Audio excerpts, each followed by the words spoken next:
한화가 폭탄을 터뜨렸습니다. 덴마크와의 협상 테이블을 엎어버린 겁니다. 덴마크 국방부가 발칵 뒤집혔습니다. 단 한 번의 통보로 10조 원이 증발해버렸죠. 콧대 높던 장관이 공장 바닥을 치며 오열했습니다. 하지만 진짜 충격은 따로 있었는데요. 한국 기술을 비웃던 덴마크가 고작 자존심을 세우려다 국가 안보 전체를 날려버린 겁니다. 한화는 복수하지 않았습니다. 대신 조용히 미국과 손을 잡았죠. 그 결정 한 번에 유럽이 무너졌습니다. 천하의 펜타곤조차 돈은 원하는 대로 줄 테니 제발 팔아달라며 무릎 꿇게 만든 대한민국의 괴물 같은 기술력, 신뢰를 깬 대가는 참혹했습니다. 지금부터 그 충격적인 전말을 공개합니다. 제 손끝이 미세하게 떨리고 있었습니다. 크리스탈 잔 속에서 얼음이 부딪히며 내는 날카로운 파열음만이 이 숨막히는 인천공항 VIP 라운지의 정적을 위태롭게 깨뜨리고 있었죠. 맞은편 소파에는 한때 유럽의 맹주라 불리던 덴마크의 라스무센 국방장관이 마치 영혼이 빠져나간 사람처럼 축 늘어져 앉아 있었습니다. 그의 시선은 허공에 고정된 채 미동조차 하지 않더군요. 불과 이틀 전까지만 해도 바이킹의 기계를 운운하며 콧대를 세우던 그 위풍당당하던 모습은 온데간데 없고 지금 제 눈앞에 있는 건 그저 파산 선고를 받은 늙은 사업가의 초라한 뒷모습뿐이었습니다. 솔직히 고백하자면 저는 지금 이 상황이 도무지 믿기지가 않습니다. 제가 쥐고 있는 이 보고서 마지막 페이지에 적힌 서명은 잉크조차 아직 마르지 않았는데 그 내용은 전 세계 지정학적 지도를 찢어버릴 만큼 충격적이었으니까요. 펜타곤에서 20년간 전략 자산을 분석해온 저 마이클 번스조차 단 한 번도 상상해 본 적 없는 결말이었습니다.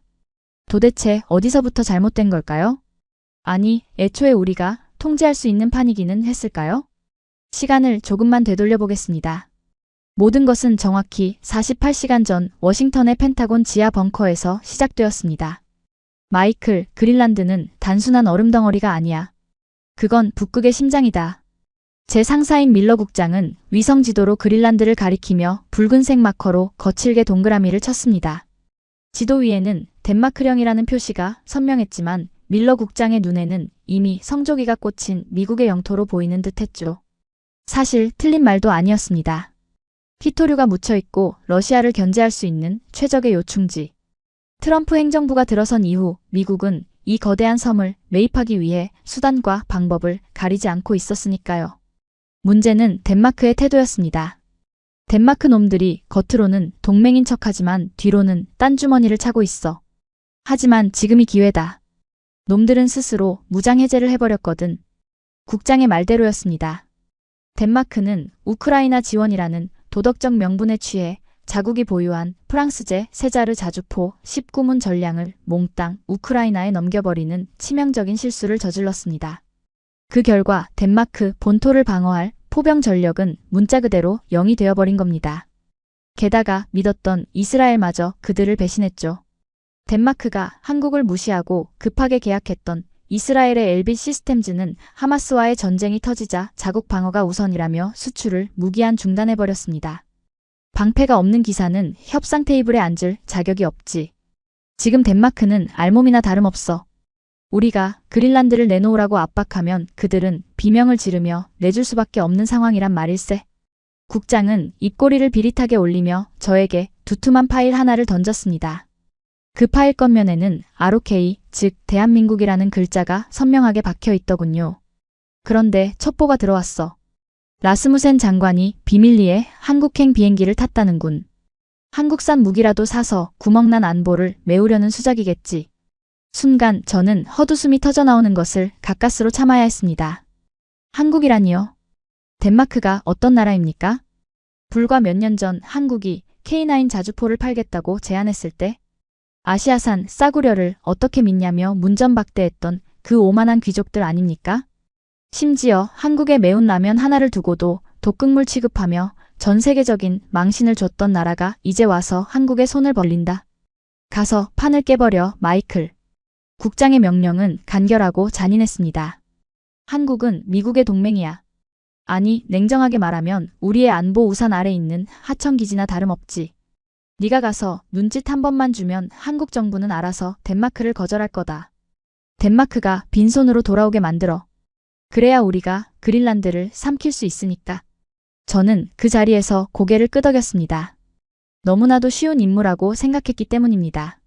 솔직히 말해 한국이 미국의 뜻을 거스를 수 있을 리가 없지 않습니까? 그들은 언제나 미국의 눈치를 보며 우리가 원하는 대로 움직여온 모범적인 파트너였으니까요. 게다가 한국 입장에서도 자신들을 그토록 무시했던 덴마크를 굳이 도와줄 이유는 없을 테고 말입니다. 저는 즉시 짐을 꾸려 한국행 전용기에 올랐습니다. 비행기 창밖으로 펼쳐진 태평양을 내려다보며 저는 다가올 덴마크의 굴욕적인 표정을 상상하며 샴페인을 홀짝였습니다. 라스무센 장관이 한국 공장 바닥에 무릎을 꿇고 애원하는 모습, 그리고 한국 관리들이 미국의 눈치를 보며 난처해하는 표정. 제 머릿속 시나리오는 그야말로 완벽했으니까요. 아니, 반드시 완벽해야만 했습니다. 그때까지만 해도 저는 꿈에도 몰랐거든요. 우리가 도착하게 될 그곳 대한민국 창원이 단순한 무기 공장이 아니라 미국의 야망조차 얼어붙게 만들 거대한 괴물의 소굴이었다는 사실을 말입니다. 그렇게 저는 자신만만하게 한국 땅을 밟았습니다. 하지만 공항에 내리자마자 느낀 한국의 공기는 제 예상과는 전혀 다른 냄새를 풍기고 있더군요. 그것은 비굴함이나 복종의 냄새가 아니었습니다.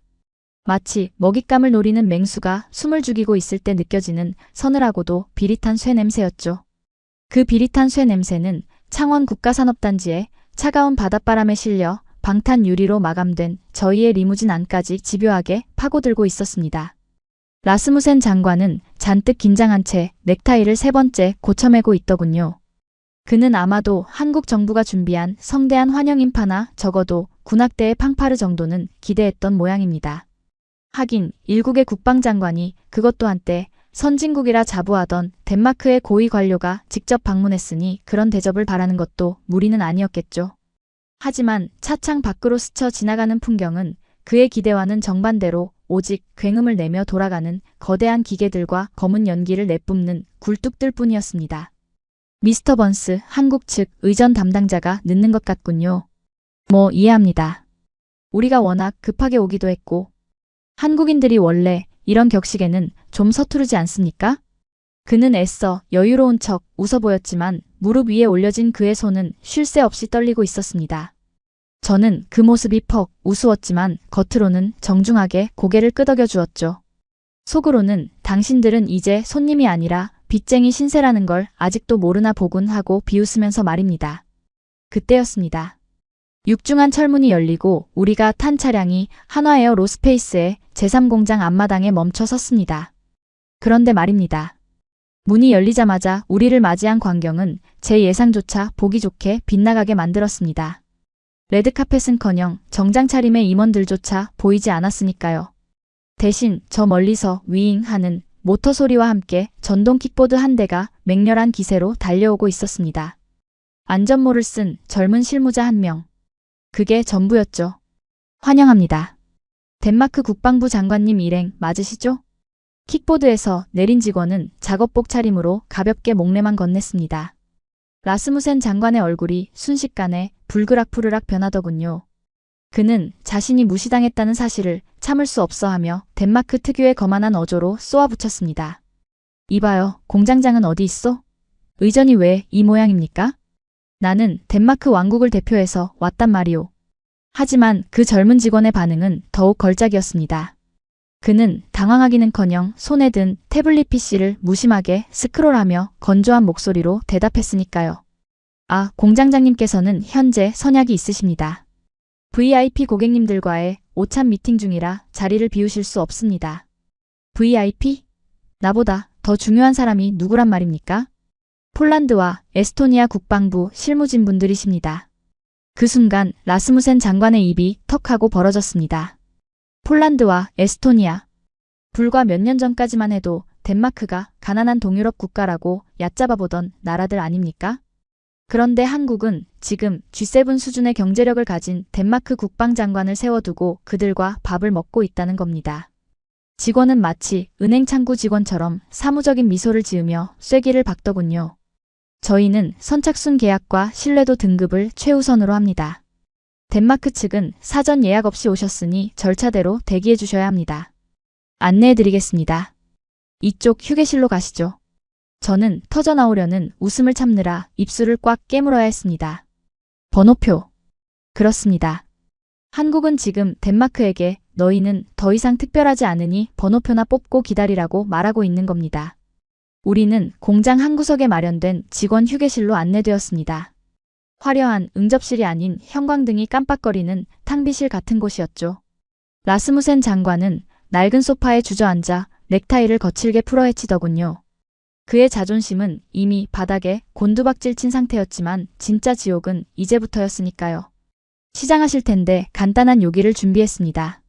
직원이 쟁반 하나를 들고 들어왔습니다. 그런데 그 위에서 피어오르는 냄새가 묘하게 익숙하면서도 코끝을 찌르는 매운 향기였죠.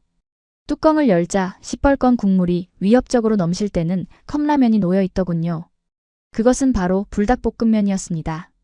이건 라스무센 장관이 비명을 지르듯 뒤로 물러났습니다. 그럴 만도 했죠. 불과 작년 덴마크 식약처가 캡사이신 함량이 너무 높아 급성 중독을 일으킬 수 있다며 이 라면을 전량 리콜 조치하고 한국을 독극물 제조국처럼 매도했던 사건이 있었으니까요. 저희 구내매점에서 가장 인기 있는 메뉴입니다. 한국의 매운맛을 제대로 보여드리고 싶어서 특별히 준비했죠.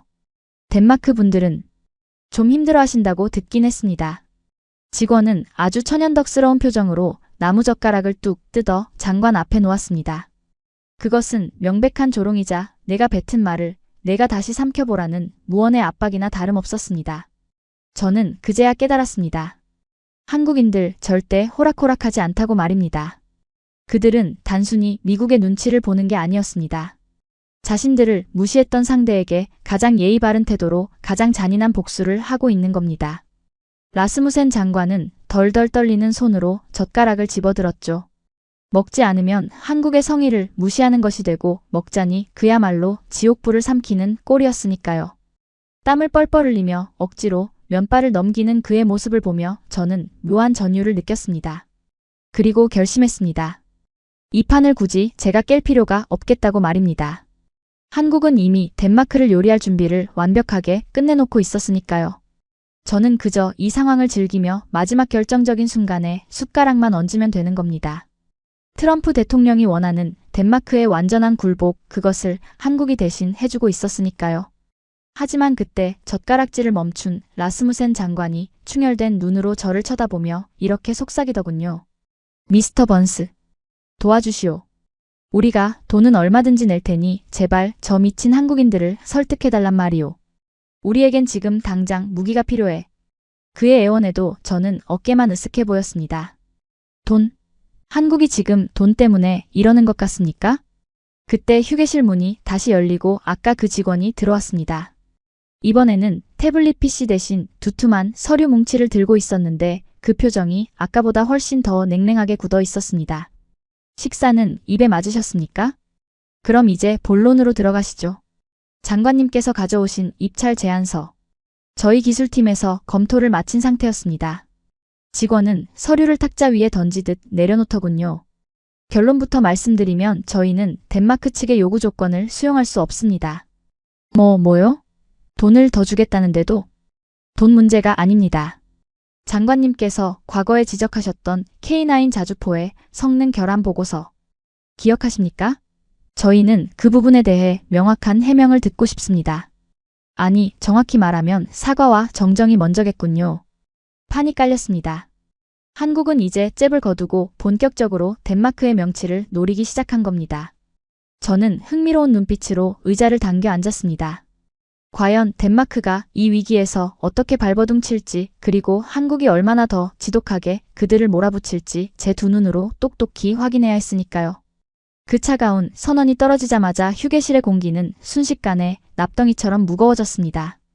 라스무센 장관은 붉어진 얼굴로 무언가 항변하려 입술을 달싹였지만 직원은 그에게 틈을 주지 않고 정중하게 그러나 단호한 손짓으로 문을 가리키더군요. 마치 변명은 회의실에서 데이터로 하시죠 라고 말하는 듯한 태도였습니다. 우리는 도살장에 끌려가는 소처럼 무거운 발걸음을 옮겨야 했는데 그 복도를 걷는 과정 자체가 또 하나의 거대한 압박이었습니다. 우리가 안내된 곳은 생산 라인을 가로지르는 공중회랑이었습니다. 투명한 강화 유리 아래로 펼쳐진 공장의 내부는 제가 펜타곤 보고서에서 숫자로만 접했던 것과는 차원이 다른 위압감을 뿜어내고 있었죠. 그곳은 단순한 공장이 아니라 마치 거대한 강철의 생명체가 숨쉬는 둥지 같더군요. 수십 대의 로봇팔이 불꽃을 튀기며 용접을 하고 있었지만 기이할 정도로 소음이 제어되어 있어 유리 너머의 풍경은 무성 영화처럼 비현실적으로 느껴질 정도였으니까요. 끝도 없이 늘어선 컨베이어 벨트 위에는 갓 도색을 마친 K9 자주포들이 위풍당당하게 줄지어 있었는데 그 포신마다 선명하게 박힌 국기들이 제 눈을 사로잡았습니다. 폴란드, 호주, 이집트, 그리고 노르웨이까지. 전 세계 국기들이 박물관처럼 전시되어 있었지만 유독 덴마크의 국기인 단네브로만은 그 어디에도 보이지 않았습니다. 라스무센 장관도 그 사실을 눈치챘는지 걷는 내내 시선을 바닥에 고정한 채 애써 그 풍경을 외면하려 애쓰는 모습이 역력하더군요. 저는 그 옆을 걸으며 슬쩍 그의 옆구리를 찔러주었죠. 장관님, 저기 보십시오. 저게 바로 노르웨이로 갈 물량이군요. 같은 북유럽인데 저들은 벌써 2차 인도분까지 받고 있답니다. 덴마크가 이스라엘제 자주포 도입을 검토하느라 시간을 허비하는 동안 말입니다. 조용히 하시오, 번스. 지금 내 속을 뒤집어 놓을 작정이요? 그는 신경질적으로 반응했지만 저는 그 초조함이 퍽 마음에 들었습니다. 덴마크가 절박해질수록 나중에 미국이 내밀 청구서의 가격은 천정부지로 솟을 테니까요. 마침내 우리는 제1브리핑룸이라 적힌 육중한 철문 앞에 도착했습니다. 문이 열리자 내부에 서늘한 냉기가 훅 하고 끼쳐왔습니다. 내부는 조명을 낮춰 어둑어둑했고 정면에 대형 스크린만이 푸른 빛을 발하고 있었죠. 그 스크린 앞에는 한 남자가 뒷짐을 진 채 서 있었습니다. 희끗희끗한 머리카락을 단정하게 빗어넘긴 중년의 남성. 짙은 감색 작업복 상의에는 공장장 김철수라는 명찰이 붙어 있었지만 그가 뿜어내는 기운은 기름때 묻은 엔지니어라기보다는 냉철한 외과 의사에 더 가까웠습니다. 어서 오십시오. 기다리고 있었습니다. 그는 뒤를 돌아 우리를 맞이했지만 악수를 청하지는 않았습니다. 그저 가벼운 목례만 건넸을 뿐이죠. 그 건조한 태도에 라스무센 장관은 또 한 번 당황한 기색이 역력했습니다. 통상적인 비즈니스 미팅이라면 의뢰오가는 덕담이나 날씨 이야기조차 생략된 채 공장장은 곧바로 탁자 위에 놓인 리모컨을 집어들었으니까요. 시간이 금이니 바로 본론으로 들어가겠습니다. 덴마크 측에서 제기하셨던 한국산 무기의 동계 작전 능력 부족에 대한 건입니다. 그건 말이오. 라스무센 장관이 급하게 말을 가로막으려 했지만 공장장은 개의치 않고 버튼을 눌렀습니다. 팝! 하는 소리와 함께 대형 스크린에 복잡한 그래프와 영상들이 띄워졌습니다. 그것은 3년 전 덴마크가 K9 도입을 검토할 당시 실시했던 테스트 데이터였습니다. 그런데 말입니다. 화면에 뜬 영상은 제가 예상했던 것보다 훨씬 더 적나라하고 충격적이더군요. 화면 속 덴마크 군인들은 영하 20도의 눈보라 속에서 자주포에 시동을 걸지 못해 쩔쩔매고 있었습니다. 그 옆에는 엔진 결함이라는 붉은 자막이 크게 박혀 있었죠. 당시 덴마크 언론이 대서특필하며 한국 무기를 조롱했던 바로 그 장면이었습니다. 보시다시피 당시 귀국은 이것을 기계적 결함이라고 결론 내렸습니다. 하지만 공장장의 손가락이 다시 한번 리모컨을 눌렀습니다. 화면이 반으로 갈라지더니 오른쪽에는 핀란드군의 훈련 영상이 재생되기 시작했습니다. 그곳은 덴마크보다 훨씬 더 추운 영하 35도의 라플란드 지역이었습니다. 하지만 핀란드군의 K9은 거친 눈보라를 뚫고 굉음을 내며 질주하고 있었고 포시는 한치의 오차도 없이 표적을 타격하고 있었습니다. 이 극명한 대비에 회의실 안에는 침묵만이 감돌았습니다. 공장장은 차트 하나를 확대하며 차분한 목소리로 하지만 송곳처럼 날카롭게 팩트를 찔러 들어오더군요. 로그 데이터를 분석한 결과입니다. 덴마크군은 당시 규정에 맞지 않는 저급 윤활유를 사용했습니다. 게다가 예열 플러그 작동 절차를 완전히 무시했더군요. 반면 핀란드와 노르웨이는 저희가 제공한 매뉴얼을 완벽하게 준수했습니다. 그는 잠시 말을 멈추고 안경 너머로 라스무센 장관을 지그시 응시했습니다. 장관님, 무기는 거짓말을 하지 않습니다. 거짓말은 사용하는 사람이 하는 것이죠. 당시 귀국은 정치적인 이유로 이스라엘제를 선택하기 위해 고의적으로 우리 장비의 성능을 폄하했습니다. 아닙니까? 라스무센 장관의 얼굴은 이제 불다 못해 창백하게 질려가고 있었습니다. 그의 이마에서 식은땀이 흘러내려 셔츠 깃을 적시는 게 제 눈에도 보일 정도였으니까요. 그것은 완벽한 논리적 패배이자 국가적 망신이었습니다. 세계 최고의 기술력을 자랑한다던 유럽 선진국이 기본적인 매뉴얼조차 지키지 않아 놓고 그 책임을 제조사에 떠넘겼다는 사실이 만천하에 드러난 셈이니까요. 저는 이 상황이 너무나 흥미진진해서 저도 모르게 입꼬리가 올라가는 것을 주체할 수 없었습니다. 그래, 바로 이거야. 더 밟아줘. 아주 납작하게 만들어서 덴마크가 숨도 못 쉬게 만들란 말이야. 저는 슬쩍 공장장과 눈을 맞추려 시도했습니다. 우리는 어쨌든 한미동맹이라는 끈으로 묶인 한편 아니겠습니까? 제가 윙크를 보내며 잘하고 있다는 신호를 보내면 그도 의뢰 그렇듯 미국인인 저에게 동조의 미소를 보낼 거라 생각했습니다. 당신네 미국이 원하는 대로 덴마크를 요리하고 있습니다. 라는 무언의 충성 서약 같은 건 말입니다. 하지만 제 예상은 이번에도 보기 좋게 빗나가고 말았습니다. 공장장은 제 시선을 느꼈음에도 불구하고 전혀 동요하지 않더군요. 아니, 오히려 그의 눈빛은 저를 향해 이렇게 말하고 있는 것 같았습니다. 착각하지 마십시오. 이건 당신네 미국을 위한 쇼가 아닙니다. 오직 우리 대한민국을 위한 비즈니스일 뿐입니다. 그 서늘한 눈빛과 마주친 순간 저는 등골이 오싹해지는 기분을 느꼈습니다. 그동안 제가 알던 한국인들은 언제나 미국 관리 앞에서 과할 정도로 친절하고 싹싹했습니다. 그런데 이 공장장은 달랐습니다. 그는 덴마크뿐만 아니라 저 미국마저도 자신의 공장에 들어온 하나의 고객 혹은 방해꾼 정도로 취급하고 있었으니까요. 라스무센 장관은 이제 거의 울먹이는 목소리로 변명을 늘어놓기 시작했습니다. 그때는 우리 실무진에 착오가 있었던 것 같소. 인정하겠소. 하지만 지금은 상황이 다르지 않소. 우리에겐 당신네들의 자주포가 필요하오. 우크라이나로 보낸 전력을 메우지 못하면 러시아가 발트해를 넘어올 거란 말이오. 그는 급기야 품 안에서 꼬깃꼬깃해진 서류 봉투 하나를 꺼내 탁자 위에 올려놓았습니다. 백지수표나 다름없는 구매 의향서였습니다. 가격은 묻지 않겠소. 당신들이 부르는 게 값이오. 제발 재고가 있다면 지금 당장이라도 선적해 주시오. 그의 비굴한 태도에 공장장은 잠시 침묵을 지켰습니다. 회의실 안에는 에어컨 돌아가는 소리만이 웅웅거리며 긴장감을 고조시켰죠. 저는 공장장이 못 이기는 척 그 제안을 받아들일 거라 예상했습니다.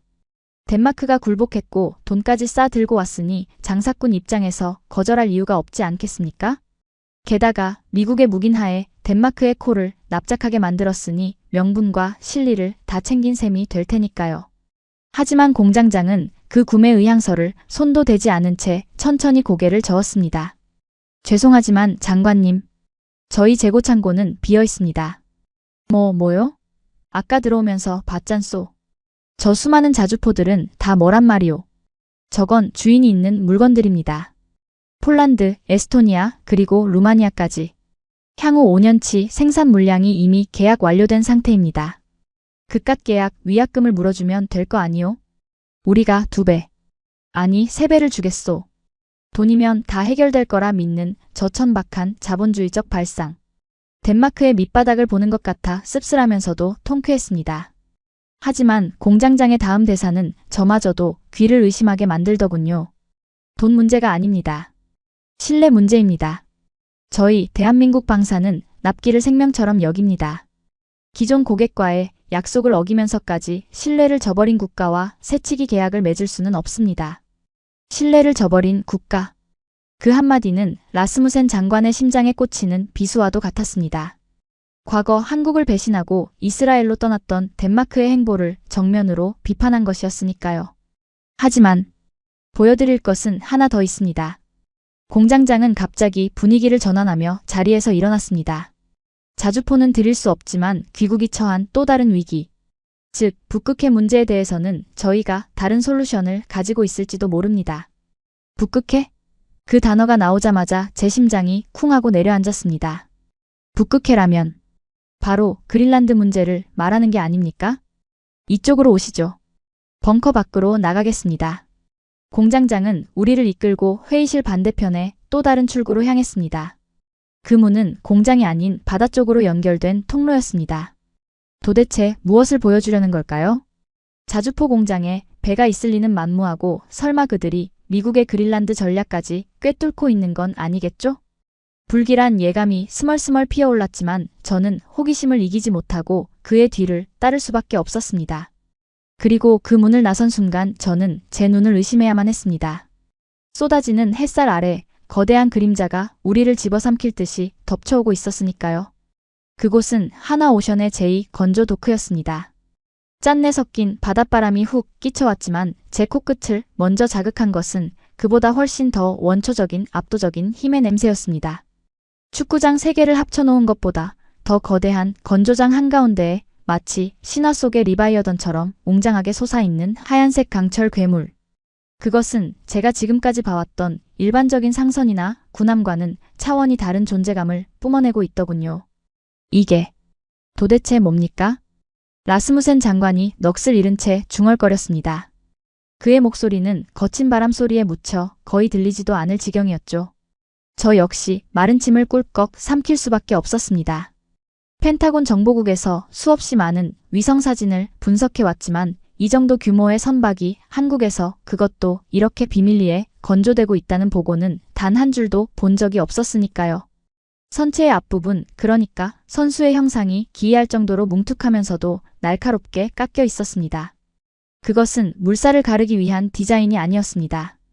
무언가를 짓부수고 깨뜨리고 억지로 길을 열기 위해 설계된 폭력적인 곡선이었죠. 차세대 원자력 추진 쇄빙선 프로젝트명 타이탄입니다. 공장장 김철수의 목소리는 파도 소리조차 뚫고 들어올 만큼 명징했습니다. 쇄빙선. 그 단어를 듣는 순간 제 머릿속에서 경고등이 미친 듯이 울려 퍼지기 시작했습니다. 아니, 부정하고 싶었습니다. 한국이? 반도체나 자동차, 기껏해야 자주포 정도나 만드는 이 나라가 극지방의 얼음을 깨부수는 쇄빙선을 만든다고요? 그것도 원자력 추진으로? 말도 안 되는 소리입니다. 쇄빙선 건조 기술은 러시아나 핀란드 같은 북구의 설국들이 독점하고 있는 성역 아니겠습니까? 거짓말 마시오. 한국은 눈도 제대로 오지 않는 나라 아니오? 당신들이 무슨 노하우로 이런 배를 만든단 말이오? 이건 러시아의 기술을 베낀 짝퉁이 분명해. 저도 모르게 다급하게 외치고 말았습니다. 제 목소리가 가늘게 떨리고 있다는 것을 느꼈지만 멈출 수가 없더군요. 이 배가 진짜라면 미국의 그린란드 전략은 뿌리째 흔들리게 되니까요. 하지만 김 공장장은 제 도발에 눈 하나 깜짝하지 않았습니다. 그는 오히려 저를 가소롭다는 듯 쳐다보며 주머니에서 레이저 포인터를 꺼내 선체의 하단을 가리키더군요. 미스터 번스, 짝퉁이라니요? 섭섭한 말씀이십니다. 저기 선체의 헐수선 아래를 자세히 보시죠. 저 붉은색 도료 밑에 숨겨진 강판의 두께가 보이십니까? 그의 붉은 레이저 점이 가리키는 곳에는 용접 자국 하나 없이 매끈하게 이어진 거대한 강철판이 번들거리고 있었습니다. 저건 저희 포스코와 협업하여 개발한 극저온용 특수강입니다. 영하 50도의 극한 환경에서도 절대 깨지지 않는 인성을 자랑하죠. 두께만 무려 80mm입니다. 러시아의 최신형 쇄빙선 아르티카급도 기껏해야 50mm 수준에 불과합니다. 80mm. 저는 숨을 멈췄습니다. 그건 배라기보다는 물 위에 떠있는 요새나 다름없는 스펙이었으니까요. 그리고 가장 중요한 건 추진력입니다. 이 배에는 저희가 독자 개발한 소형 모듈 원자로가 탑재되어 있습니다.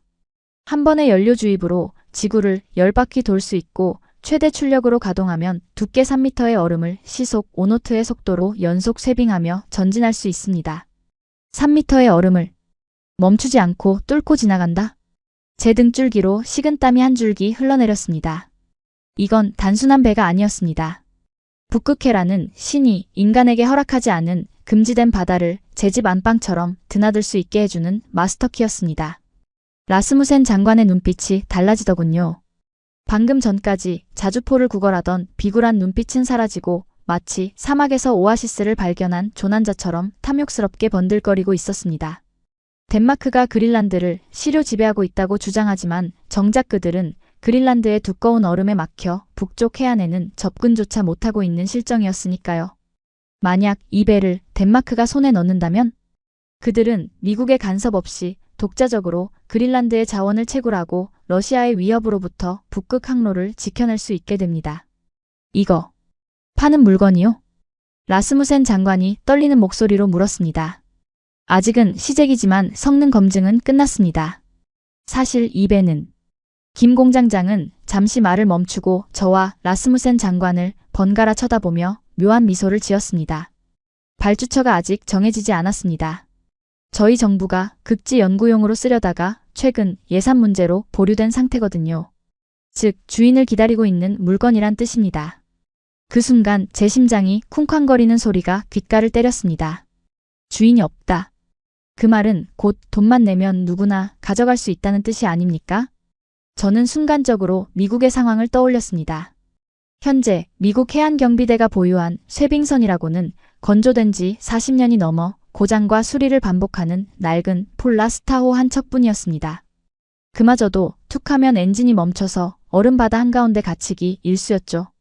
미국 의회는 수년째 차세대 쇠빙선 건조 예산을 승인하지 않고 있었고 미국의 조선소들은 이미 상선 건조 능력을 상실한 지 오래였습니다. 만약 내일 당장 러시아가 북극해를 봉쇄한다면 미국은 손가락만 빨며 구경해야 하는 처지란 말입니다. 그런데 지금 지구 반대편의 이 작은 나라 한국이 미국조차 포기했던 그 기술을 완성해놓고 우리 눈앞에 떡하니 내놓은 것입니다. 이건 우리가 가져야 해. 제 본능이 비명을 질렀습니다. 덴마크가 이 배를 가져가는 순간 미국의 그린란드 매입 계획은 물거품이 됩니다. 덴마크는 이 배를 앞세워 그린란드의 자원 개발권을 독점하려 들 테고 안보 불안을 이유로 미국의 개입을 요청할 명분도 사라지게 되니까요. 하지만 저는 애써 침착함을 유지하려 노력했습니다. 겉으로는 여전히 이 배의 성능을 의심하는 척 연기해야 했죠. 글쎄요. 스펙상으로는 훌륭해 보이지만 실제 얼음바다에서는 어떨지 모르겠군요. 한국 기술진이 시뮬레이션만 돌려보고 만든 건 아닙니까? 실제 필드 데이터도 없이 만든 배를 어떻게 믿고 수억 달러를 태우란 말입니까? 저는 짐짓 비웃음을 흘리며 팔짱을 꼈습니다. 제발 이 배에 치명적인 결함이 있기를, 그래서 덴마크가 포기하기를 간절히 바라면서 말입니다. 그러자 김 공장장이 주머니에서 스마트폰을 꺼내더니 어딘가로 전화를 걸더군요. 네, 접니다. 도크 개방하세요. 네, 지금 바로요. 그의 말이 떨어지기가 무섭게 도크의 수문이 열리며 거대한 굉음이 울려 퍼졌습니다. 바닷물이 밀려들어오며 선체가 서서히 떠오르기 시작했는데 그 장면보다 더 충격적인 것은 선체 앞부분에 설치된 거대한 스크린이었습니다. 의심이 많으신 분들을 위해 준비했습니다. 지난달 캐나다 북부 해역에서 실시한 비밀 필드 테스트 영상입니다. 스크린 속에서 하얀색 괴물은 끝도 없이 펼쳐진 빙하를 향해 돌진하고 있었습니다. 쾅! 하는 소리와 함께 얼음이 산산조각 나며 튀어오르는 장면은 마치 폭격을 맞는 전장과도 같더군요. 두께가 3m는 좋게 되어 보이는 거대한 얼음 덩어리가 배의 무게에 눌려 비명을 지르며 쩍쩍 갈라지고 있었습니다. 배는 멈추지 않았습니다. 아니, 속도가 줄어들 기미조차 보이지 않았죠. 그 영상을 보는 라스무센 장관의 입에서는 신음소리가 새어나왔습니다. 오, 신이시여. 저건 배가 아닙니다. 저건 구세주입니다. 그는 이미 이성을 잃은 듯 했습니다. 자주포 19문 따위는 안중에도 없다는 듯 그는 양복 안주머니에서 만년필을 꺼내들고 김 공장장에게 달려들 태세였으니까요. 공장장 양반. 이 배 가격이 얼마요? 5억 달러? 10억 달러? 우리가 사겠소. 자주포 계약에 이 배를 추가해 주시오. 지금 당장. 장관님 진정하십시오. 이 배는 전략 물자입니다. 수출 승인이 필요하고 무엇보다. 김 공장장은 짐짓 곤란하다는 표정을 지으며 슬쩍 저를 쳐다보더군요. 미국의 동의가 없으면 판매가 어려울 수도 있습니다. 이 배에 들어간 SMR 기술 일부가 한미 원자력 협정에 적용을 받거든요. 그 순간 라스무센 장관의 시선이 저에게 꽂혔습니다. 아까의 비굴함은 온데간데 없고 마치 먹이를 앞에 둔 늑대처럼 살기를 띤 눈빛이었습니다. 번스 씨, 당신네 미국은 쇠빙선이 필요 없지 않소? 당신들은 알래스카에 기지가 있으니 굳이 배가 필요 없잖아. 이 배는 우리 덴마크의 생명줄이오. 방해하지 마시오. 하, 이 멍청한 양반을 보게. 우리가 필요 없다고? 저는 속으로 코웃음을 쳤습니다. 아니요, 정반대였습니다. 이배는 지금 미국에게 그 무엇보다 필요한 게임 체인저였습니다. 만약 이배를 덴마크가 가져간다면 미국은 그린란드라는 거대한 영토를 눈뜨고 뺏기는 꼴이 됩니다. 반대로 우리가 이배를 가져간다면 덴마크를 고립시키고 러시아를 견제하며 북극의 자원을 독식할 수 있게 되는 겁니다. 제 머릿속에서 계산기가 미친 듯이 돌아갔습니다. 덴마크를 빈손으로 돌려보내라는 펜타곤의 명령. 하지만 상황이 바뀌었습니다. 단순히 자주포를 막는 게 문제가 아닙니다. 이 하얀 괴물을 확보하는 것이 더 시급한 과제가 되어버린 겁니다. 저는 넥타이를 거칠게 풀어헤치며 라스무센 장관 앞을 막아섰습니다. 잠깐 장관님. 착각하지 마시죠. 한미동맹은 혈맹입니다. 한국의 최신 전략자산에 대한 우선 협상권은 당연히 미국에게 있습니다. 게다가 이배에 들어간 원천 기술 중 일부는 미국의 것입니다. 덴마크가 마음대로 가져갈 수 있는 물건이 아니란 말입니다. 뭐라고? 지금 회방을 놓겠다는 거요? 동맹국끼리 이래도 되는 거요? 국익 앞에서는 동맹도 없습니다.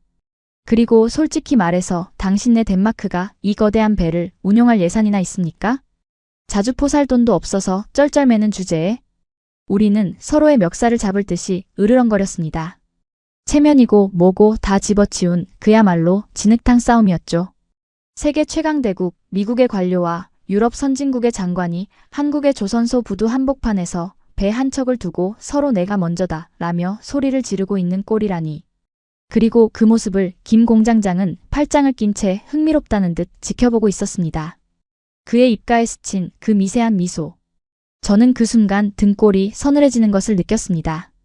그는 알고 있었던 겁니다. 이 배를 보여주는 순간 미국과 덴마크가 이성을 잃고 달려들 것이라는 사실을. 그는 우리 두 나라를 경쟁 붙여서 몸값을 올리려는 게 아니었습니다. 그는 지금 우리를 시험하고 있는 것이었습니다. 설마 이 모든 게 함정이었나? 제가 퍼뜩 정신을 차리려던 찰나 김 공장장이 나직하고 차가운 목소리로 우리의 싸움을 중단시켰습니다. 두 분 진정하시죠. 여긴 경매장이 아닙니다. 그리고 그는 손목시계를 확인하더니 잔인할 정도로 침착하게 말을 이었습니다. 안타깝게도 두 분 다 이 배를 가져가실 수는 없을 것 같습니다. 방금 본사에서 연락이 왔는데 이 도크의 다음 예약자가 결정되었다고 하는군요. 예약자? 그게 누구요? 우리보다 더 급한 나라가 어디 있단 말이오. 라스무센 장관이 비명을 질렀습니다. 김 공장장은 아주 천천히 또박또박 대답했습니다. 카타르입니다. 그들이 LNG 운반선 100척과 함께 이 쇄빙선 기술을 패키지로 구매하겠다고 제안해 왔습니다. 현금 일시불로 말이죠. 카타르. 오일머니를 앞세운 중동의 거부. 그들이라면 이 배의 가격이 얼마든 상관없이 현찰로 지불할 능력이 충분했습니다. 돈 없는 덴마크나 예산 승인에만 몇 년이 걸리는 미국 의회와는 차원이 다른 슈퍼갑 고객의 등장이었죠. 순간 저와 라스무센 장관은 동시에 얼어붙고 말았습니다. 우리는 서로를 견제하느라 정작 이 배의 진짜 주인인 한국이 다른 선택지를 가지고 있다는 사실을 망각하고 있었던 겁니다.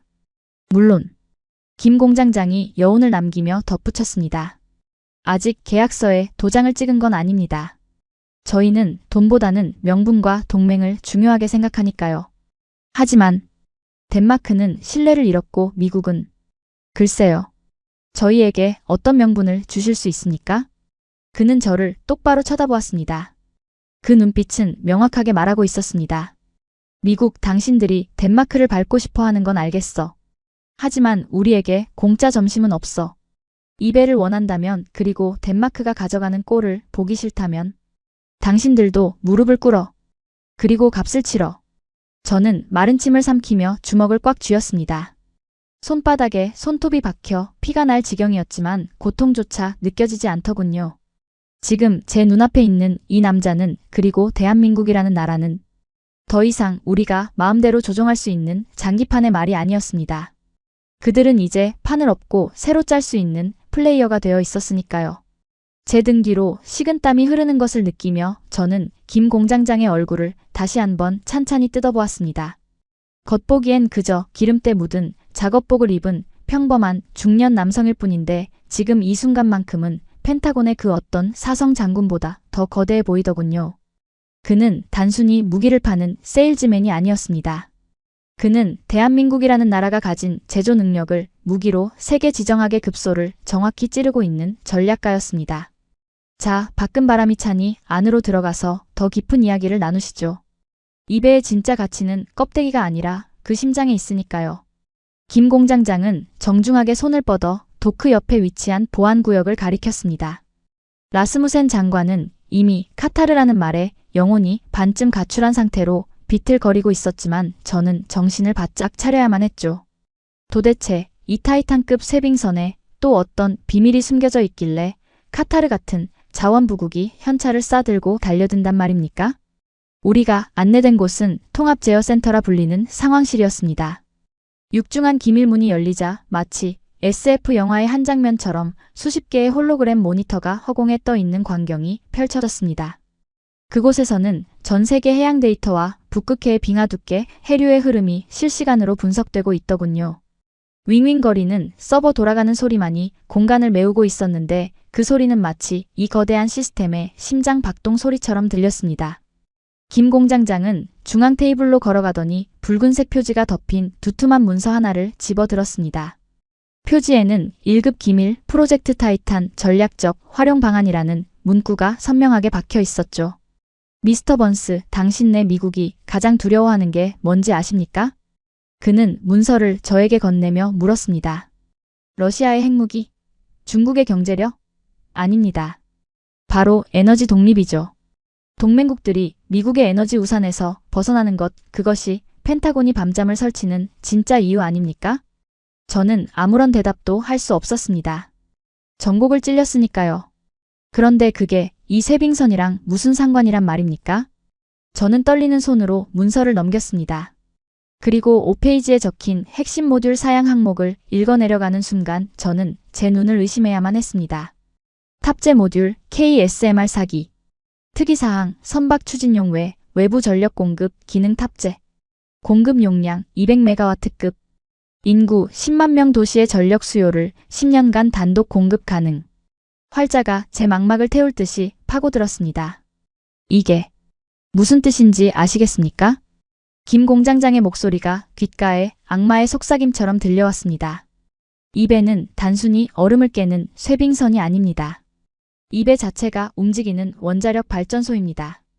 만약 덴마크가 이 배를 가져가서 그린란드 항구에 정박시킨다면 그린란드는 더 이상 비싼 디젤 발전기를 돌릴 필요도 미국의 에너지 지원을 받을 필요도 없어집니다. 이 배 한 척이면 그린란드 전체의 전력을 공급하고도 남으니까요. 저는 그제야 퍼즐이 맞춰지는 전율을 느꼈습니다. 왜 카타르가 이 배를 노렸는지 그리고 왜 덴마크에게 이 배가 구세주인지 말입니다.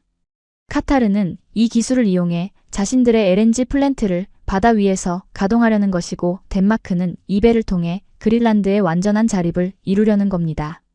만약 덴마크가 이 배를 손에 넣는다면 미국이 그린란드를 매입하려 할 때 쓸 수 있는 가장 강력한 카인 에너지 인프라 지원 명분이 사라지게 됩니다.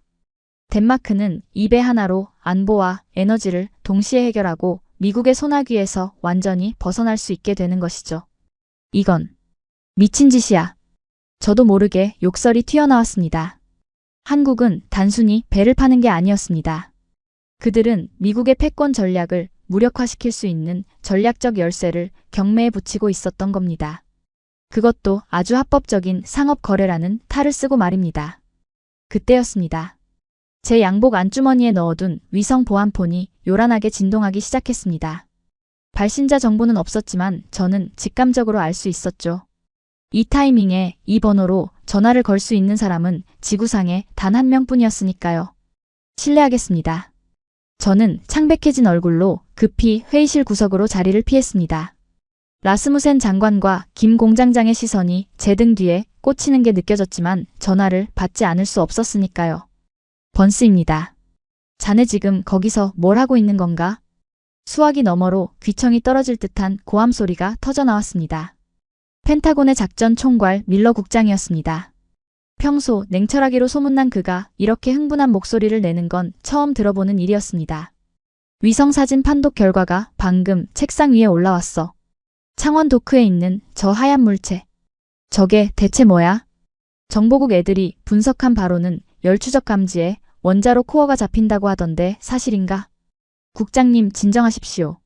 저건 한국이 개발한 차세대 쇠빙선인데. 쇠빙선? 지금 그딴 한가한 소리 할 때야? 저게 그냥 쇠빙선이 아니라는 보고가 들어왔다고. CIA 첩보에 따르면 저 배에 이동형 발전 모듈이 탑재됐다는 말이 있어. 만약 그게 사실이면. 사실입니다.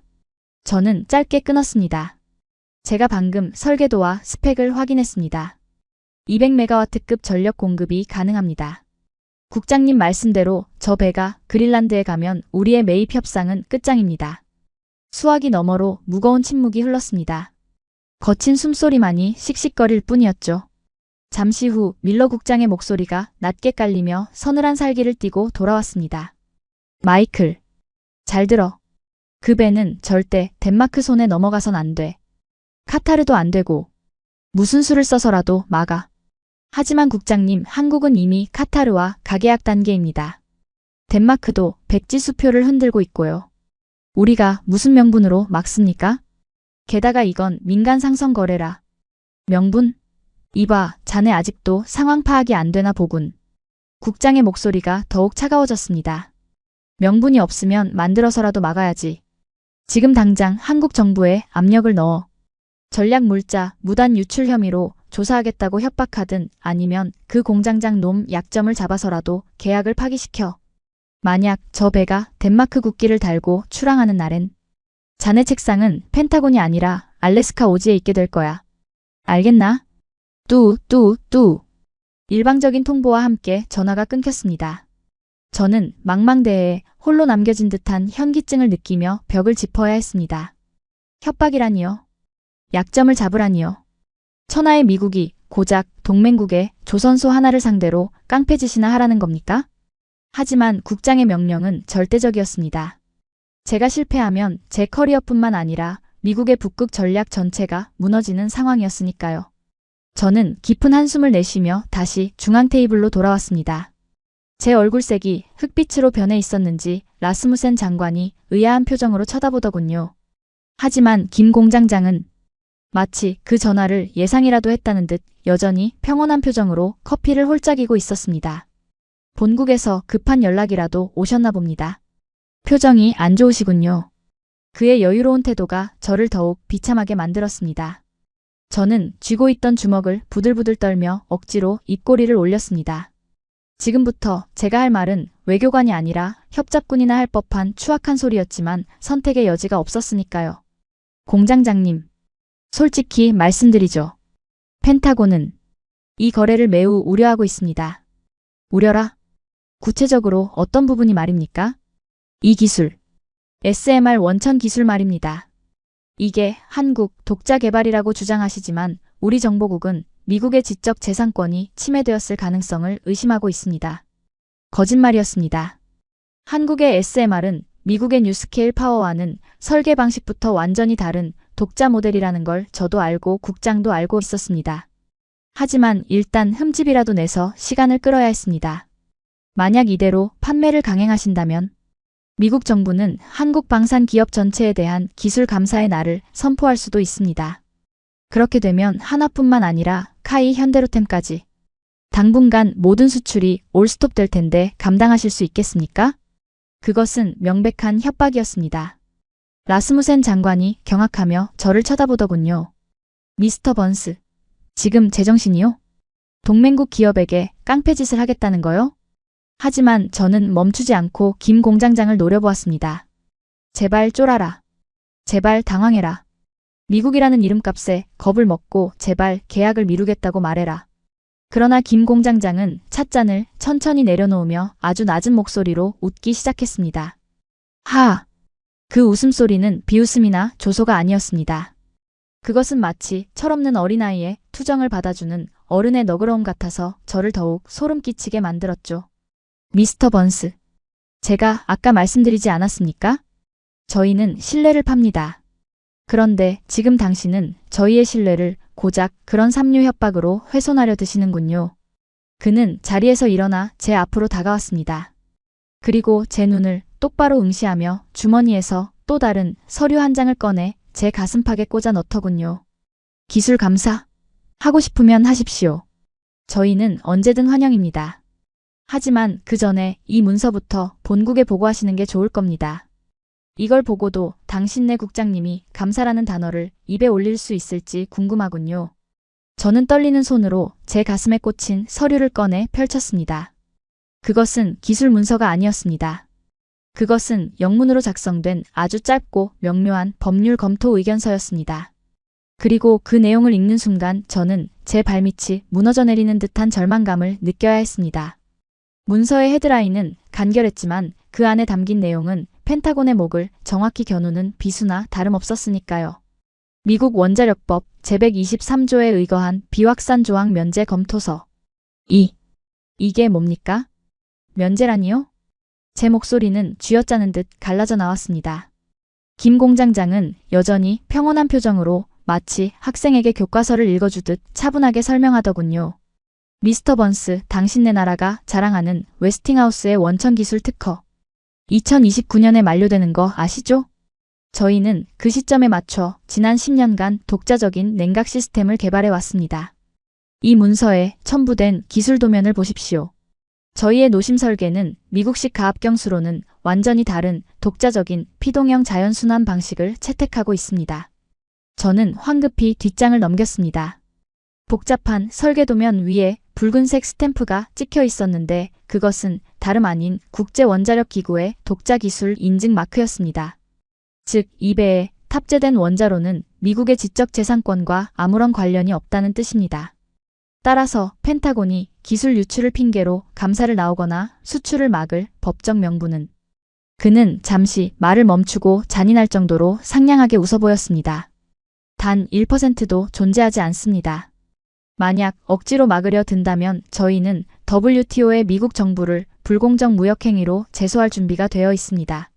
그리고 그 소송에는 이 프로젝트에 투자한 미국계 사모펀드들도 함께 원고로 참여하게 될 겁니다. 완벽한 체크메이트였습니다. 그들은 단순히 기술만 개발한 게 아니었습니다. 그 기술이 완성되었을 때 미국이 배가 아파서 딴지를 걸어올 모든 법적, 외교적 시나리오까지 완벽하게 시뮬레이션해 두었던 겁니다. 펜타곤이 무력으로 도크를 폭격하지 않는 이상 합법적으로 이 배의 출항을 막을 방법은 전무했으니까요. 이건 함정이야. 저는 비틀거리는 다리를 간신히 지탱하며 테이블을 짚었습니다. 라스무센 장관은 영문도 모른 채 그저 그래서 내가 살 수 있다는 거요? 없다는 거요? 라며 눈치를 보고 있었지만 제 귀에는 아무것도 들리지 않았습니다. 오직 밀러 국장의 고함 소리만이 환청처럼 귓가를 맴돌고 있었으니까요. 막지 못하면 자네는 끝이야. 하지만 방법이 없지 않습니까? 법적으로도 기술적으로도 한국은 완벽한 방어막을 치고 있었습니다. 저는 사면초가에 빠진 장수처럼 숨을 헐떡이며 주변을 둘러보았습니다. 이 차가운 기계들의 숲, 윙윙거리는 서버 소리. 그때 김 공장장이 제 어깨를 가볍게 톡 쳤습니다. 너무 낙담하지 마십시오. 미스터 번스. 저희가 미국을 적으로 돌리려는 건 아닙니다. 다만 그는 손짓으로 상황실 안쪽에 투명한 유리벽 너머를 가리켰습니다. 그곳은 설계 연구실이라고 적힌 격리구역이었습니다. 저희가 이 기술을 만들기 위해 무엇을 갈아 넣었는지 그것만은 똑똑히 봐주셨으면 합니다. 그래야 당신네 미국도 저희를 하청업체가 아닌 파트너로 인정할 테니까요. 저는 홀린 듯 유리벽 가까이 다가갔습니다. 그리고 그 안의 풍경을 마주한 순간 저는 쇠빙선을 처음 봤을 때보다 더 큰 충격을 받아야만 했습니다. 그곳은 연구실이라기보다는 차라리 야전 병원에 가까웠습니다. 수백 개의 모니터 불빛만이 어둠을 밝히고 있는 그곳에서 수십 명의 연구원들이 좀비처럼 의자에 파묻혀 있더군요. 그들의 책상 위에는 다 마신 에너지 드링크 캔이 산처럼 쌓여 있었고 링거 거치대가 곳곳에 세워져 있었습니다. 어떤 연구원은 키보드를 치다가 그대로 책상에 엎드려 쪽잠을 자고 있었고 어떤 연구원은 코피가 터진 휴지를 코에 틀어막은 채 붉게 충혈된 눈으로 모니터를 노려보고 있었습니다. 가장 충격적인 건 벽면이었습니다. 거대한 화이트보드 가득 깨알 같은 수식과 도면들이 빼곡하게 적혀 있었는데 그 사이사이에 붉은색 매직으로 쓰인 문구들이 제 가슴을 후벼 팠습니다. 죽어도 완성한다.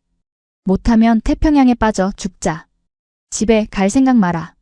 덴마크가 비웃고 미국이 무시한다. 도끼로 버텨라. D-Day까지 3일. 잠은 죽어서 자는 거다. 그것은 단순한 업무 목표가 아니었습니다. 그것은 전쟁터에 나가는 병사들이나 쓸 법한 혈서이자 유서였습니다. 저 친구들. 지난 6개월간 공장 밖으로 단 한 발자국도 나가지 않았습니다. 김 공장장이 제 옆에 서서 나직하게 읊조렸습니다. 미국의 웨스팅하우스 엔지니어들은 주 40시간 근무를 철저히 지키죠. 주말에는 바비큐 파티를 하고 휴가 때는 하와이로 떠나고요. 물론 그게 인간다운 삶일 겁니다. 하지만 그는 유리벽에 손을 대며 잠든 연구원의 등을 애틋하게 바라보더군요. 저희는 그럴 수 없었습니다. 가진 것 없는 후발주자가 100년 기술을 가진 선진국을 따라잡으려면 방법은 하나뿐입니다. 내 시간을, 내 건강을, 아니, 내 영혼을 연료로 태우는 것. 그것 외에는 당신들을 이길 방법이 없었으니까요. 저는 침을 삼키는 것조차 잊은 채 그 광경을 응시했습니다. 미국이 쇠빙선 예산을 삭감하고 조선소 노조가 임금 협상을 벌이는 동안 한국의 이 엔지니어들은 링거를 꽂아가며 밤을 새우고 있었던 겁니다. 우리가 효율과 워라밸을 따지는 동안 그들은 생존과 복수를 위해 자신을 불태우고 있었던 것이죠. 문득 유리벽 바로 앞 책상에 앉아있던 한 연구원이 고개를 들었습니다. 덥수룩한 수염, 퀭한 눈동자. 그는 저와 눈이 마주쳤지만 저를 보는 것 같지 않았습니다. 그는 마치 무언가에 홀린 사람처럼 허공을 응시하더니 다시 미친 듯이 키보드를 두드리기 시작했습니다.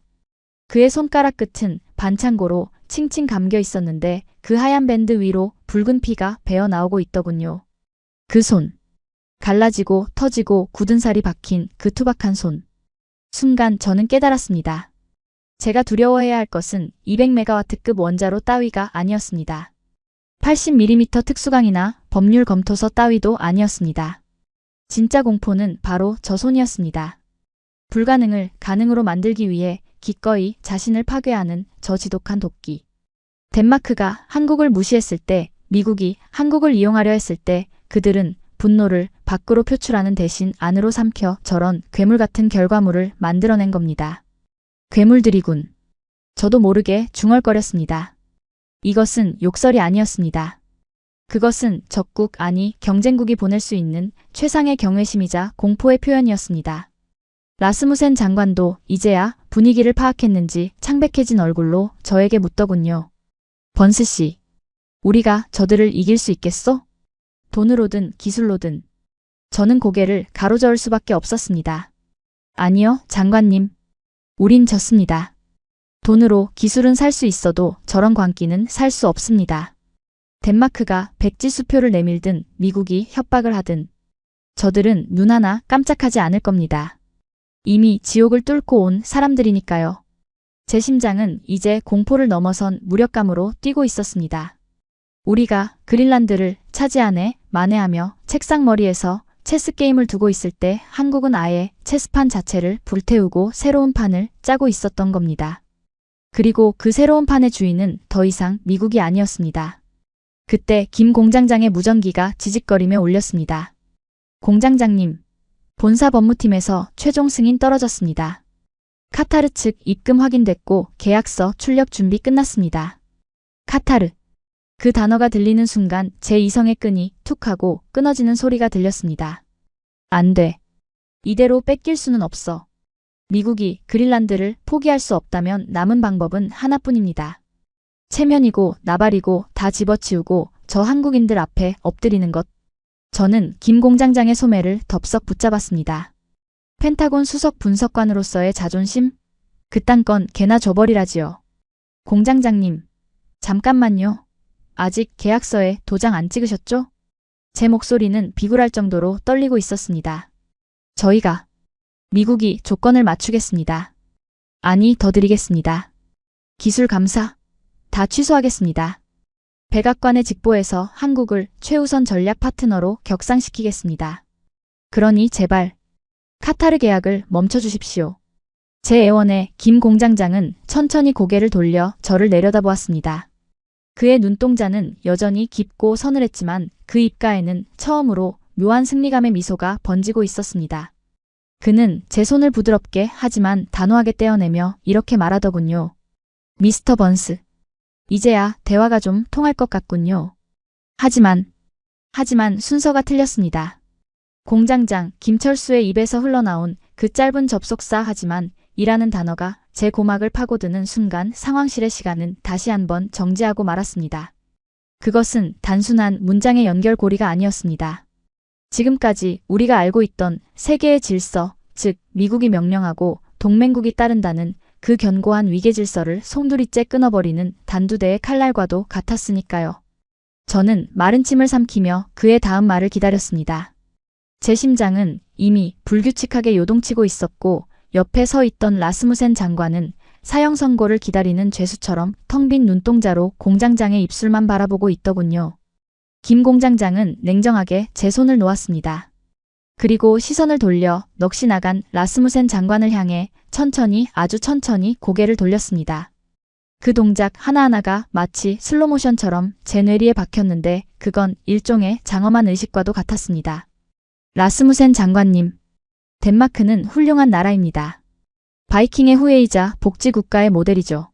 하지만 비즈니스, 특히 안보를 거래하는 비즈니스에서 귀국은 가장 치명적인 실수를 범했습니다. 실수라니요? 귀국은 파트너를 쇼핑카트에 담긴 물건 취급했습니다. 필요할 땐 담고 가격이 안 맞으면 내버리고 남들이 좋다고 하면 다시 주워 담으려 했죠. 저희 대한민국 방사는 재래시장의 떨이 물건이 아닙니다. 김 공장장의 목소리에는 높낮이가 없었습니다. 그 건조함이 오히려 더 큰 공포를 자아내더군요. 따라서 저희 하나오션은 덴마크 정부를 신뢰할 수 없는 거래 대상으로 최종 분류했습니다. 이것은 돈의 문제가 아닙니다. 저희 엔지니어들의 자존심 문제입니다. 그들이 피땀 흘려 만든 이 배가 또다시 귀국의 정치적 셈법에 의해 조롱거리로 전락하는 것을 저는 용납할 수 없습니다. 아, 안 돼. 공장장. 내 말 좀 들어보시오. 내가 잘못했소. 제발. 라스무센 장관이 비명을 지르며 테이블 위로 몸을 던졌습니다. 하지만 공장장은 눈길조차 주지 않고 보안 요원들에게 손짓을 했습니다. 정중히 모셔드리십시오. 공항까지 에스코트해드리세요. 아, 그리고 돌아가시는 길에 드시라고 컵라면 한 박스 챙겨드리는 것 잊지 마시고. 잔인했습니다. 마지막 순간까지 컵라면 그 불닭의 굴욕을 상기시키는 완벽한 확인 사살이었으니까요. 덴마크의 국방장관이 양쪽 겨드랑이를 보안 요원들에게 붙잡힌 채 질질 끌려나가는 모습은 한때 유럽을 호령하던 바이킹의 몰락을 상징하는 비극적인 명화 그 자체였습니다. 철문이 닫히고 라스무센의 절규가 끊어지자 상황실에는 저와 김 공장장 그리고 윙윙거리는 서버 소리만이 남았습니다. 이제 제 차례였습니다. 저는 본능적으로 옷매무새를 다듬었습니다. 덴마크가 제거되었으니 이제 이 배는 당연히 미국의 차지가 될 거라 생각했습니다. 카타르? 그들은 돈만 많지 미국의 압박을 견딜 수 있는 나라가 아니니 제가 적당히 외교 라인을 가동하면 해결될 문제였으니까요. 안도감과 함께 다시금 펜타곤 분석관으로서의 거만함이 고개를 들려 했습니다. 현명한 판단이십니다, 공장장님. 덴마크 같은 기회주의자들에게 이 배는 과분하죠. 자, 그럼 이제 우리 계약 조건을 다시 이야기해볼까요? 기술 감사는 없던 일로 하고 가격은 카타르가 제시한 금액에 맞춰. 미스터 번스. 공장장이 제 말을 싹둑 잘랐습니다. 그가 저를 쳐다보고 있었습니다. 그런데 그 눈빛이 아까 덴마크 장관을 볼 때보다 훨씬 더 깊고 어둡고 차가웠습니다. 착각하지 마십시오.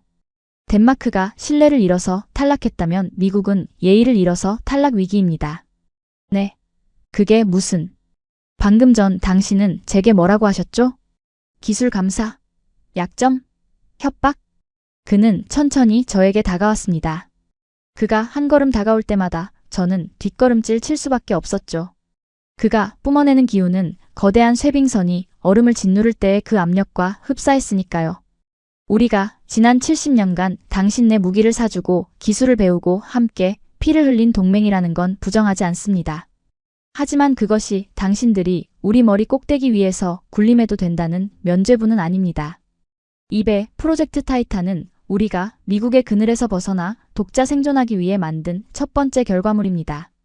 그런데 이걸 뺏어가겠다고요? 그것도 협박으로? 그는 제 넥타이를 가볍게 톡 쳤습니다. 마치 먼지를 털어내듯이. 카타르와의 계약서는 이미 출력되어 있습니다. 펜타곤이 이 배를 가져가고 싶다면 두 가지 조건을 수락하십시오. 첫째, 가격은 카타르 제시에게 1.5배. 이것은 당신들이 우리를 협박한 대가, 일종의 무례함에 대한 벌금입니다. 1.5배. 미친 소리였습니다. 카타르가 부른 값도 천문학적인데 거기에 50%를 더 얹으라니. 이것은 펜타곤 예산심의회를 통과할 수 없는 금액이었습니다. 둘째, 이게 더 중요합니다. 백악관 공식 성명을 통해 대한민국의 독자적인 SMR 기술력을 인정하며 향후 북극 개발의 핵심 파트너로서 한국의 지위를 보장한다고 선언하십시오. 문서로 전 세계가 보는 앞에서 말입니다. 저는 숨이 턱 막혔습니다. 돈은 어떻게든 핑계를 대서 만들어낼 수 있습니다.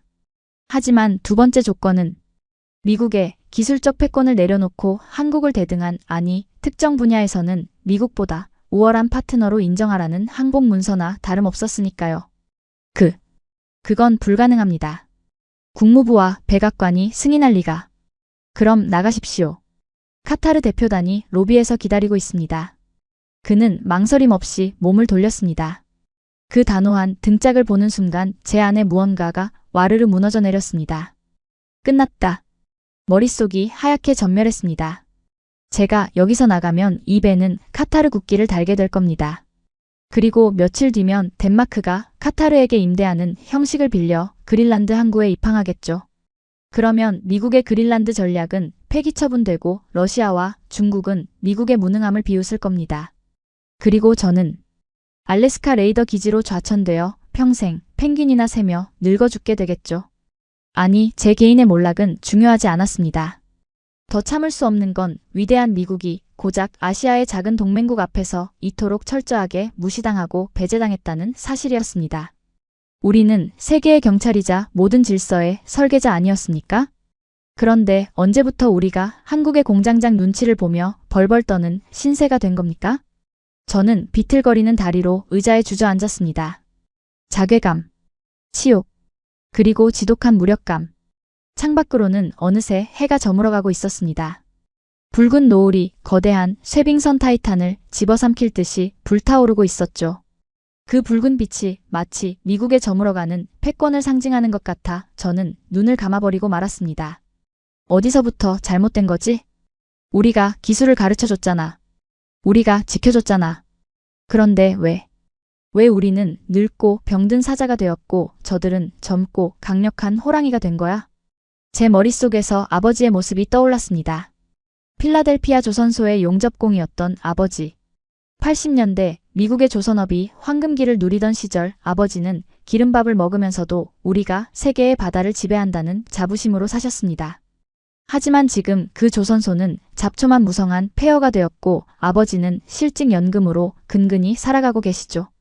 미국이 금융과 서비스업에 취해 제조 현장을 버렸을 때, 효율이라는 이름으로 공장을 해외로 넘겼을 때 한국은 무엇을 했습니까? 저는 감았던 눈을 다시 떴습니다. 그리고 유리벽 너머 불이 꺼지지 않은 저 야전 병원 같은 연구실을 다시 바라보았습니다. 그곳은 여전히 전쟁터였습니다. 좀비처럼 일하던 연구원 한 명이 비틀거리며 일어나더니 화이트보드 앞으로 다가가더군요. 그는 붉은색 매직을 집어들고 기존에 써있던 수식 하나를 지우고 새로운 숫자를 적어 넣었습니다. 그리고는 주먹을 불끈 쥐며 소리 없는 함성을 지르더군요. 곁에 있던 동료들이 박수를 치며 그의 등을 두드려 주었습니다. 그들의 눈. 퀭하고 충혈되었지만 그 안에서 타오르는 도깨비불 같은 생명력.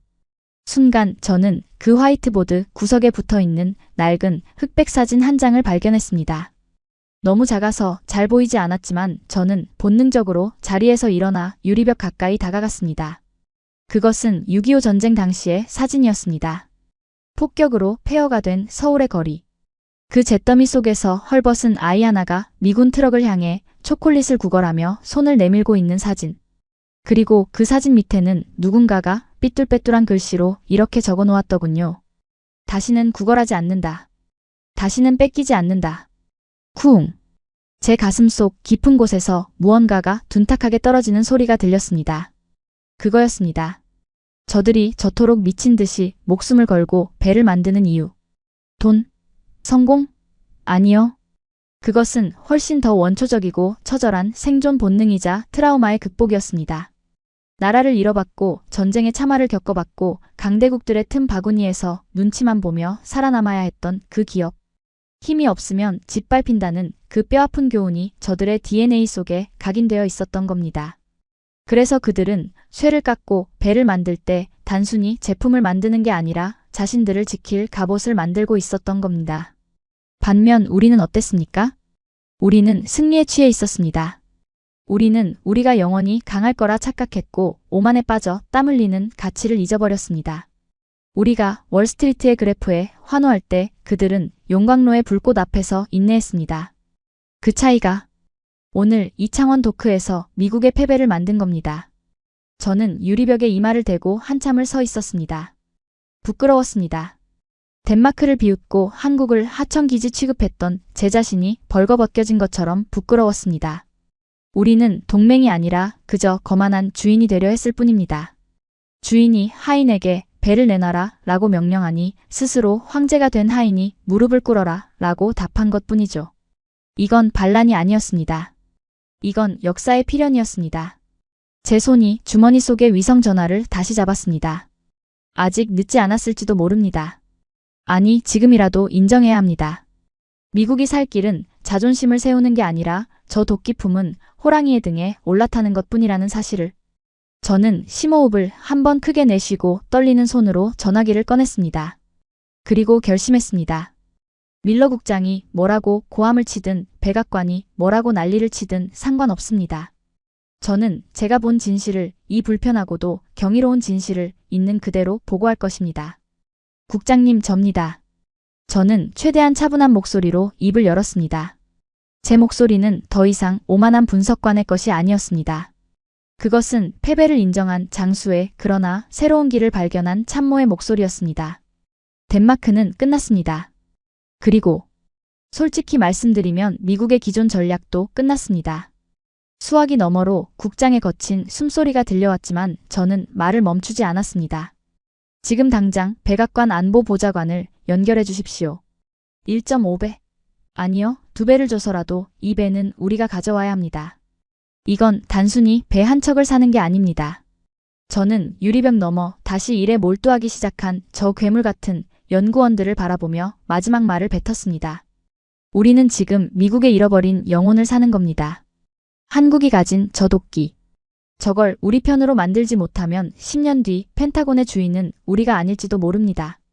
통화가 끝난 후 저는 천천히 고개를 돌려 김 공장장이 사라진 철문을 바라보았습니다. 이제 제가 해야 할 일은 하나뿐이었습니다. 그가 돌아왔을 때 가장 정중하고 가장 비굴하며 동시에 가장 현명한 태도로 계약서에 서명하는 것. 그것만이 얼어붙은 미국의 야망을 다시 녹일 수 있는 유일한 불씨였으니까요. 저는 넥타이를 고쳐 매지 않았습니다. 대신 꽉 조이고 있던 넥타이를 스르르 풀었습니다. 그리고 양복 상의를 벗어 의자에 걸어두었죠. 이것은 제 나름의 항복 선언이자 그들의 방식에 대한 경의의 표시였습니다. 잠시 후 철문이 열리는 소리가 들렸습니다. 철문이 열리고 김 공장장이 다시 들어왔을 때 저는 이미 만년필의 뚜껑을 열어놓고 기다리고 있었습니다. 그의 뒤에는 조금 전까지 굳은 표정으로 서 있던 보안 요원들이 사라지고 대신 말끔한 정장 차림의 법무팀 직원들이 두툼한 계약서 파일을 들고 서 있더군요. 김 공장장은 제 얼굴을 한번 쓱 훑어보더니 테이블 위에 놓인 제 재킷과 풀린 넥타이를 보고는 미세하게 눈썹을 꿈틀거렸습니다. 아마도 그 짧은 시간 동안 제 안에서 일어난 태도의 변화를, 그 미묘한 공기의 흐름을 감지했기 때문이겠죠. 오래 기다리셨습니다, 미스터 번스. 카타르 측과 막 통화를 끝내려는 참이었습니다. 그는 짐짓 저를 떠보려는 듯 카타르 이야기를 꺼냈지만 저는 더 이상 그 말에 휘둘리지 않았습니다. 이제 저에게 중요한 건 협상의 우위가 아니었습니다. 이 위대한 괴물을 만든 사람들에 대한 예의를 갖추는 것, 그것만이 제가 할 수 있는 최선의 속죄이자 유일한 승리 전략이었으니까요. 공장장님, 카타르에 전해주십시오. 저는 자리에서 일어나 정중하게 그러나 더없이 단호한 눈빛으로 고개를 숙였습니다. 미국이 2배를 지불하겠다고 말입니다. 순간 김 공장장의 눈이 처음으로 크게 뜨였습니다. 그는 제가 기껏해야 1.5배라는 조건에 대해 흥정을 하거나 펜타곤 예산 부족을 핑계로 시간을 끌 거라 예상했을 겁니다. 하지만 저는 그가 제시한 조건보다 더 파격적인 제안을 그 어떤 망설임도 없이 테이블 위에 내던진 겁니다. 2배라니요? 펜타곤 예산 심의를 통과할 수 있겠습니까?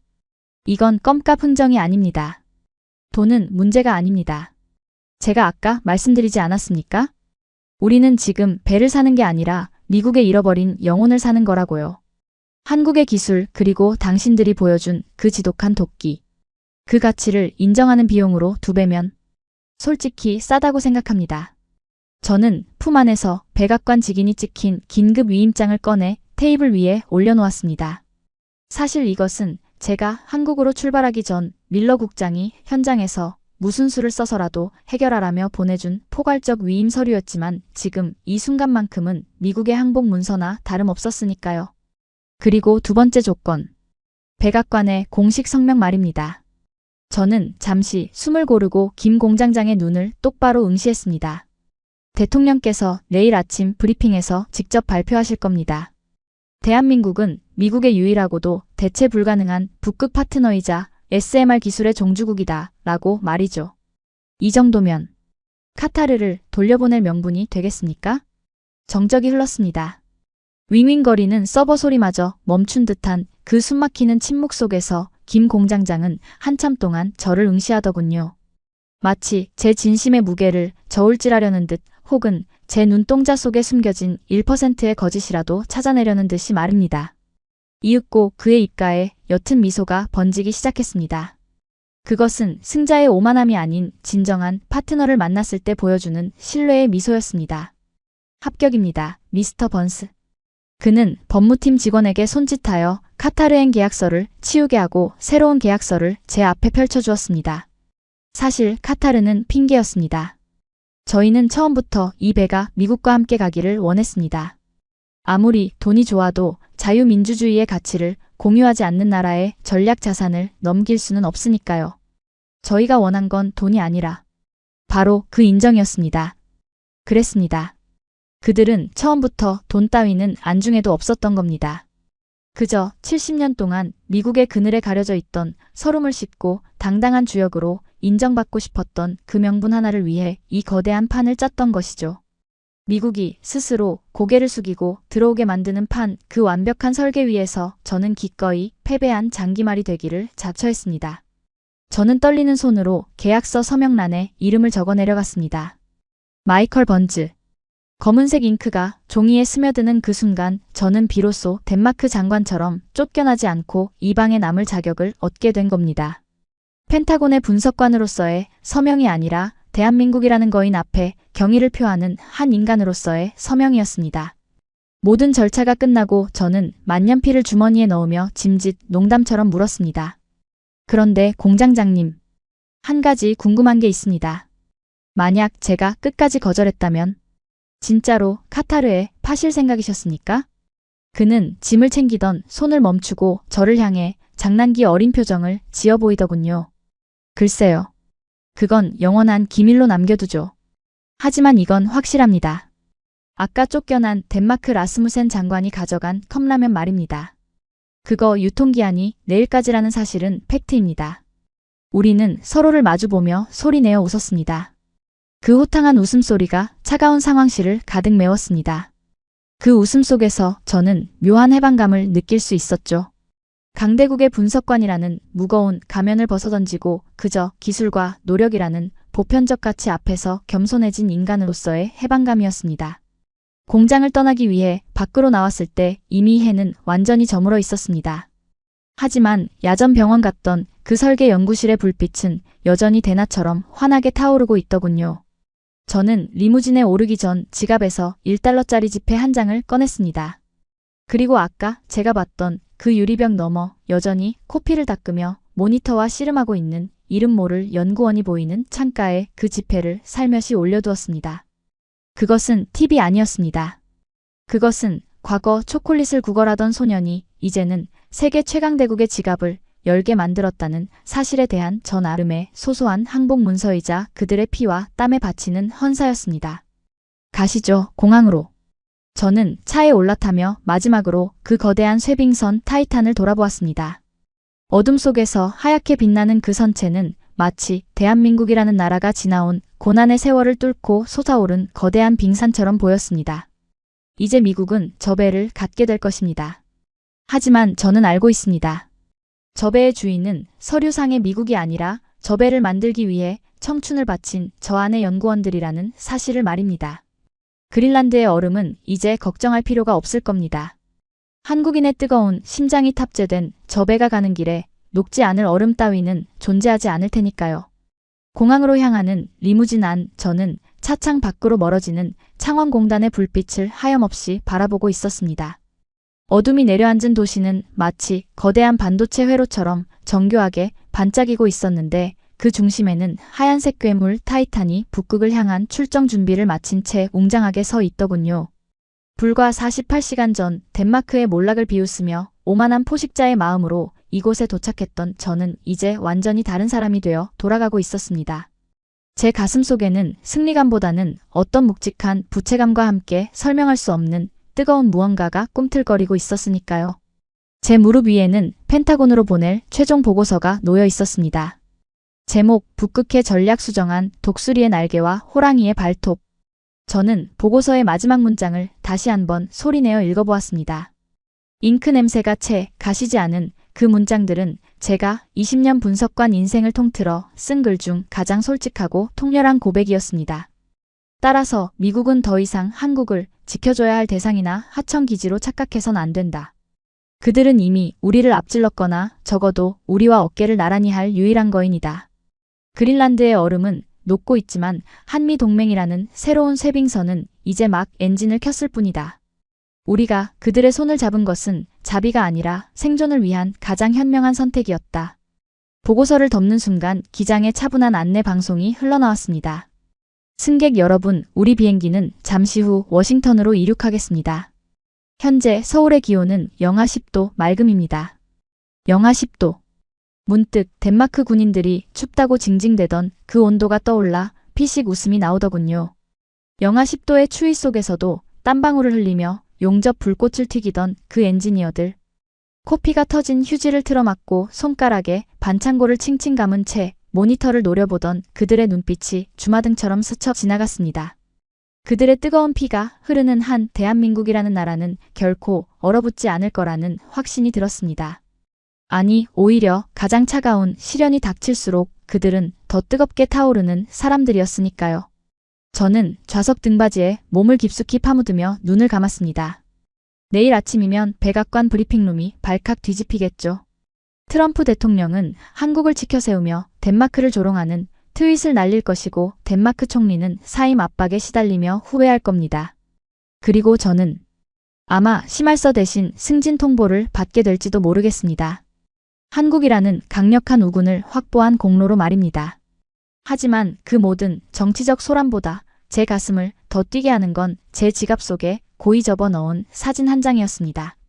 김 공장장이 헤어질 때 선물로 준 그 낡은 흑백 사진의 사본. 6.25 전쟁의 폐허 속에서 미군 트럭을 향해 초콜릿을 구걸하던 소년. 그 소년의 눈빛은 절망적이었지만 동시에 살아야겠다는 지독한 생명력으로 빛나고 있었습니다. 그리고 오늘 제가 목격한 밤새워 배를 만들던 연구원의 눈빛. 그 두 눈동자가 겹쳐지는 순간 저는 알 수 없는 전율에 몸을 떨었습니다. 그들은 잊지 않았던 겁니다. 춥고 배고팠던 시절을 힘이 없어서 짓밟혔던 서러움을 뼈에 새기고 그것을 원동력 삼아 불가능을 가능으로 바꾼 기적을 만들어낸 것이죠. 우리는 그들에게 초콜릿을 주었지만 그들은 우리에게 미래를 보여주었습니다. 저는 조용히 속삭였습니다. 창밖의 서울 야경을 향해 그리고 이름 모를 수많은 영웅들을 향해서 말입니다. 당신들은 이겼습니다. 그리고 진심으로 존경합니다. 비행기가 활주로를 박차고 힘차게 날아올랐습니다. 발 아래 펼쳐진 대한민국의 야경이 마치 쏟아지는 보석함처럼 찬란하게 빛나고 있었습니다. 그 빛은 단순히 전기가 만들어낸 빛이 아니었습니다. 그것은 지난 70년 동안 이 땅의 사람들이 흘린 피와 땀 그리고 눈물이 만들어낸 결정체였기에 그 어떤 별빛보다 더 아름답고 위대하게 느껴졌습니다. 오늘 이야기 어떠셨습니까? 불과 반세기 전 세계에서 가장 가난했던 나라가 이제는 세계 최강대국 미국조차 인정할 수밖에 없는 기술 패권국으로 우뚝 섰습니다. 덴마크의 오만함을 실력으로 잠재우고 미국의 패권주의를 명분으로 압도한 이 통쾌한 한판승. 하지만 우리가 기억해야 할 것은 1.5배의 몸값이나 백악관의 성명이 아닐지도 모릅니다. 그것은 바로 차가운 쇠빙선 안에서 뜨겁게 타올랐던 연구원들의 열정, 그리고 다시는 뺏기지 않겠다던 그 결연한 다짐 아닐까요? 지금 우리가 누리는 이 평화와 번영이 거저 얻어진 것이 아님을, 누군가의 치열한 헌신 위에 세워진 것임을 다시 한번 깨닫게 되는 밤입니다. 오늘 영상이 유익하셨다면 구독과 좋아요 부탁드리며 저는 더 가슴 뜨거운 대한민국 이야기로 다시 찾아오겠습니다.